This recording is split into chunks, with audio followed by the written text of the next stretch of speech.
Hello. Okay. So history is completed. Then we will start the examination part.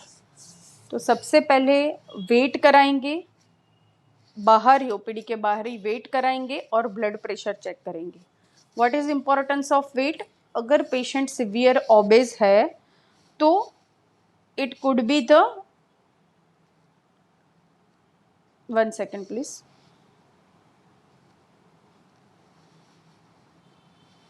हाँ, तो अभी हम examination part start करते हैं. तो एग्जामिनेशन में हम पहले वेट लेंगे. तो वेट का इम्पोर्टेंस क्या है? अगर पेशेंट ओबेज है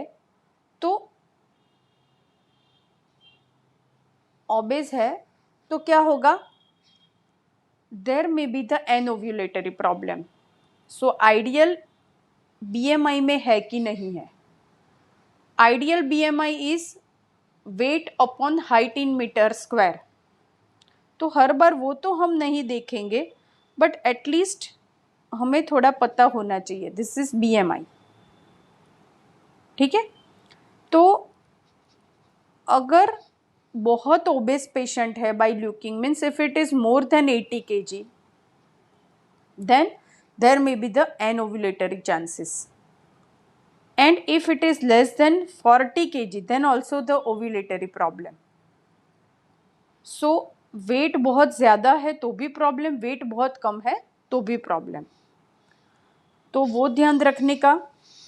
always take a blood pressure history. Whether it is chronic hypertension है कि नहीं पता चलेगा. TPR means temperature, pulse and respiratory rate. Normally we will look. Then do the per abdomen examination. कोई स्कार है कि नहीं, कोई मेजर सर्जरी का, ऑपरेशन का कोई स्कार है तो हम मिस नहीं कर जाए. Then PS and PV. तो एज ए इन रूटीनली करना चाहिए. नहीं कर सकते हो तो भी there is much difference, but this is the ideal proforma to do the examination and taking a history. इतना करके हमें पता चल जाता है. हम रखेंगे. हाँ, then thyroid. Always look for thyroid enlargement. अगर हाइपोथायरॉयडिज्म या ऐसा कुछ है तो थायराइड ग्लैंड पे आपको पता चल सकता है. Breast examination ideally done in every infertility couple. Check for any lump है, कोई सिक्रीशन है कि नहीं. अगर पेशेंट का प्रोलैक्टिन लेवल बहुत होगा तो हाइपर प्रोलैक्टिनेमिया की वजह से ब्रेस्ट सिक्रीशन होते हैं.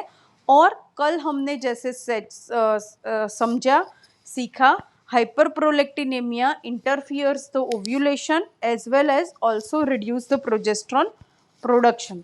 तो अगर पेशेंट को सिक्रीशन है तो it can leads to anovulatory cycle. So that's why breast examination is important. Then we will make a provisional diagnosis. Means what is provisional diagnosis? तो I had a mind that के whether this is a male infertility है, female ovulatory ऐसा मैं लिखूंगी.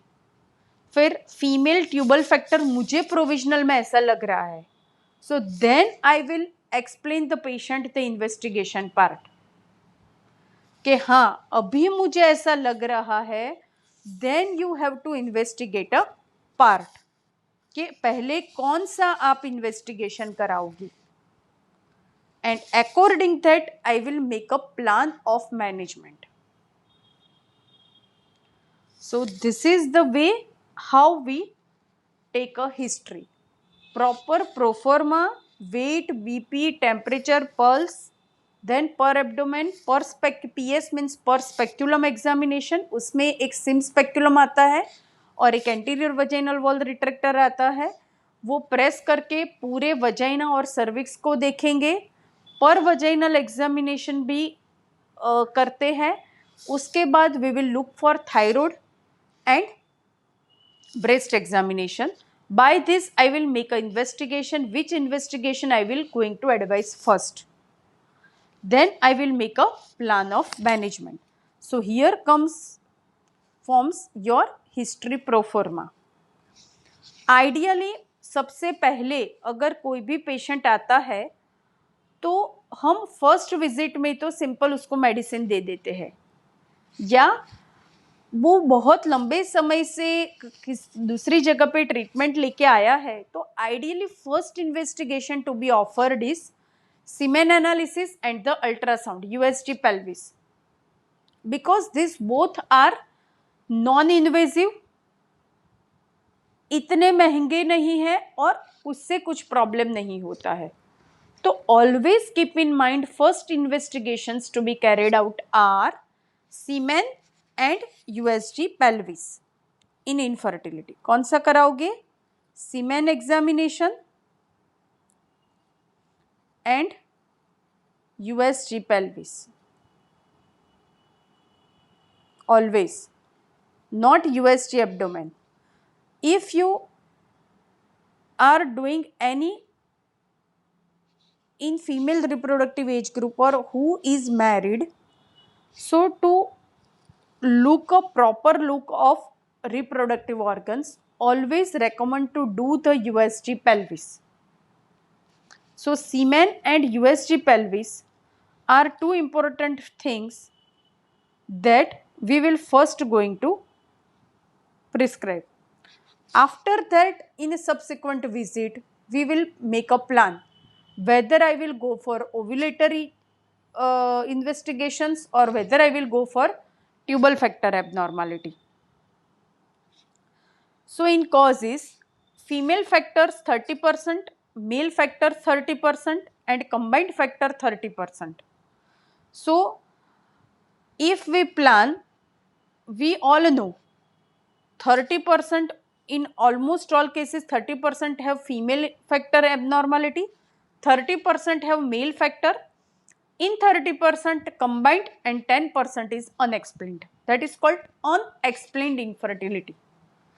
ऐसा भी कई बार देखने को मिलता है कि we had undergo very so much investigations but we found nothing. So it is termed as the unexplained infertility. So that's why only female partner alone should not be blamed. Always take a proper, in first visit ideally, both couples should be there. Everything you have to explain, and then if in later on subsequent visit only female came, that is okay. But this is the ideal treatment and we have to explain up to this. So we will end today's lecture. Then tomorrow's topic is normal conception how, and then we will start pathological factors. So one by one we will going to take a ovarian factor, tubal factor, uterine factor and male infertility. So that is called pathology. तो ovarian factor problem है तो what we will do, tubal factor है तो हम क्या करेंगे, uterine है तो क्या करेंगे, मेल इनफर्टिलिटी का एक पूरा लेक्चर है तो उसमें हम क्या करेंगे और उसकी ट्रीटमेंट क्या करेंगे. So then we will start now the investigation part from tomorrow. Okay, anyone have the questions? Please feel free to ask. बोलिए.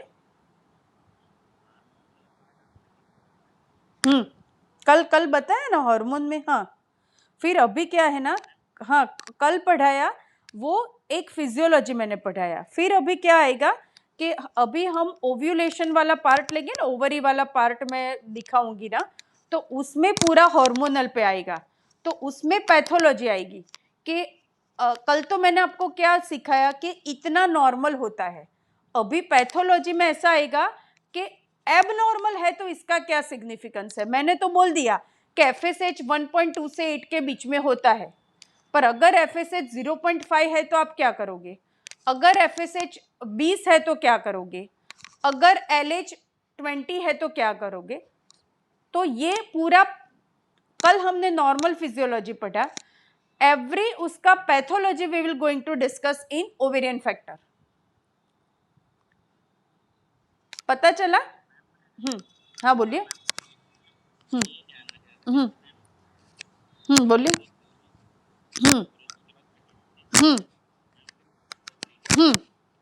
उसको HPO एक्सिस बोलते हैं. हाँ.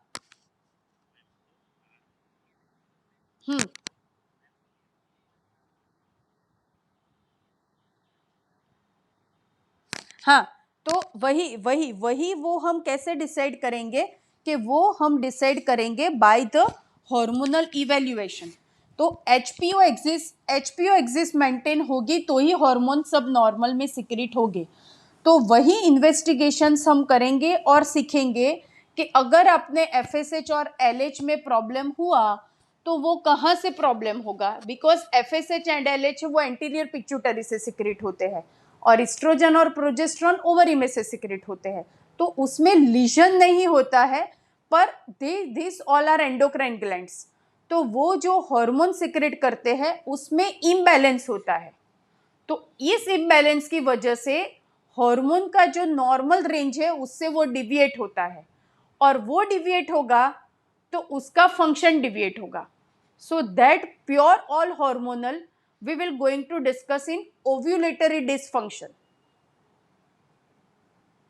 इसीलिए कल मैंने पहले नॉर्मल पढ़ाया आपको कि एफएसएच हम बोलते हैं, पर आपको पता होना चाहिए कि वो एंटीरियर पिट्यूटरी में से आता है।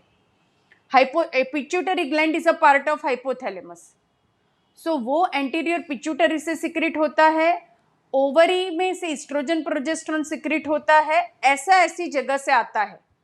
फिर then I will going to teach you the pathological aspect कि हाँ इतना पहले नॉर्मल वैल्यू है, अभी एब नॉर्मल आया तो क्या प्रॉब्लम होगा, that we all going to discuss in ovulatory dysfunction. Clear? Okay. So any other have the questions can ask Dr. Amulya Kumar, Dr. Shaila and Dr. Vanishri, Dr. Ekta. Anyone have? Okay, fine. So we are closing the session. Tomorrow we will meet 3:30 p.m. Okay.